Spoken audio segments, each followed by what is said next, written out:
Morning, everybody. Good morning. All right. All right. Wow. There is a lot of people in this room.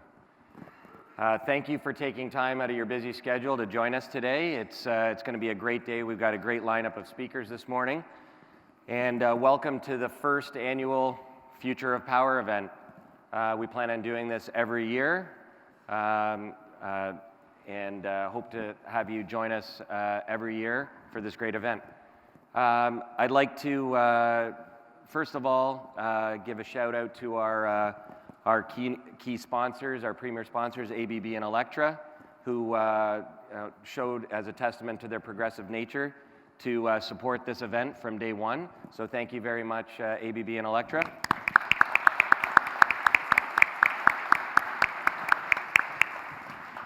And I'm going to name a few other of our sponsors, Energy Peaks, EnerStore, Opus One, BDO, BMO, and ESA. So thank you very much.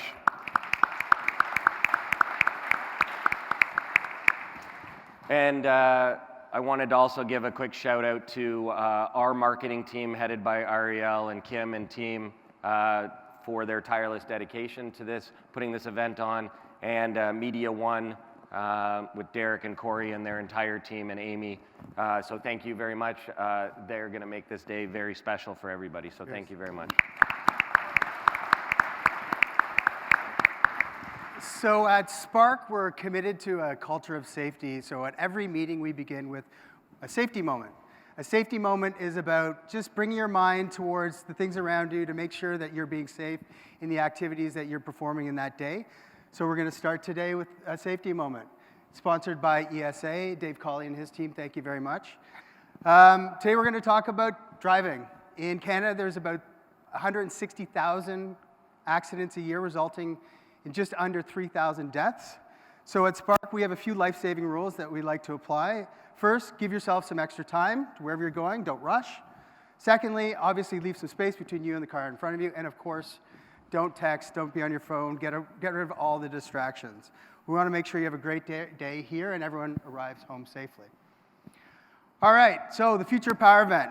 We were inspired to put on the event and felt compelled when we talked to our customers. Our customers are recognizing that things are fundamentally changing in the electricity sector. How society and organizations produce and consume power is changing. So that's what we want to talk about today. At the end of the day, today, success looks to us like if you go home understanding more than when you came here. If you understand what the future of power may look like and the possibilities that make up that future, that will be success for us. Our industry is changing. That is inevitable.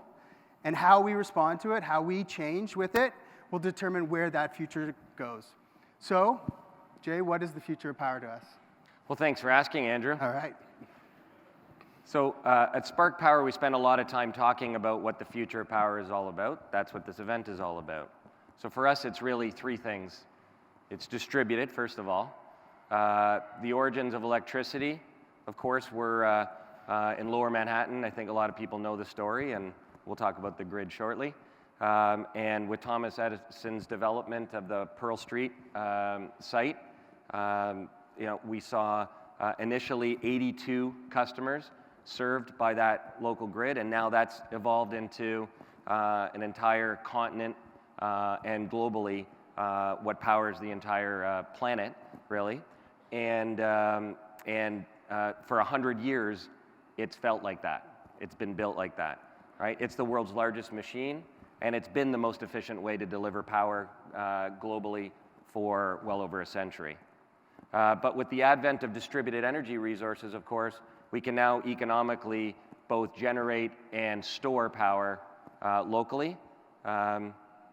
So it's kind of back to the future. It's transactive, right? So early on in the development of the electricity system, we really didn't have the metering infrastructure to monitor and keep track of the amount of power that's being consumed. So we had a lot of fixed pricing environments with utilities. But we've come a long way. We've got lots of technologies around metering. We've got now sub-meters, smart meters, bidirectional meters that help monitor power both ways. So it's infiltrating our lives and transforming, and the electricity system is no exception, right? And now we've got things like blockchain and microgrids and smart appliances and electric vehicles, of course. And now we've got enablement of trading and storage. And now it's not just between the utility and the consumer, it's consumer to consumer. And there's new solution providers that are coming into the market every day that are going to continue to change that. It's also sustainable, of course. And we're in a great center for sustainability here, right? And distributed energy resources are leading the way again back to the future, where we've got distributed energy resources that are leading to an environment where you're going to have, in our view, a fixed charge environment around the grid, and then you're going to be able to trade power on an as-needed basis between partners. And then you've got even combined heat and power that's coming back into the play in a big way, just like it was with Edison's Pearl Street site, right? And it's becoming more and more common for both industry and offices. So we have lots of conversation with power users. Yeah. Oh, sorry. One more slide. Sorry, one more slide. Yeah. So, but what we don't want to do is go back to, of course, back to the dependence purely on fossil fuels. And climate change, of course, demands that we don't. And fortunately, the economics of solar and wind, and of course, combining that with storage, are bringing down the costs of implementation, even to pricing now, even below that of what can be offered from the grid, right? And the rise in solar, in particular, that can be built at scale, puts the on thousands of acres, allows us to put sustainable, distributed, and transactable power in the hands of businesses and individuals like yourself. So at the end of the day, what we're talking about is a shift from assets, right, and a focus on assets and ownership of assets delivering power, to putting the power in the hands of the actual customer at the end of the day. And we have lots of customers we continue to talk to all the time. And one common theme is confusion. They don't know where they're going. So hence, this is why we wanted to put on the event today. We're going to talk about 4 main drivers that we talk about with our customers today.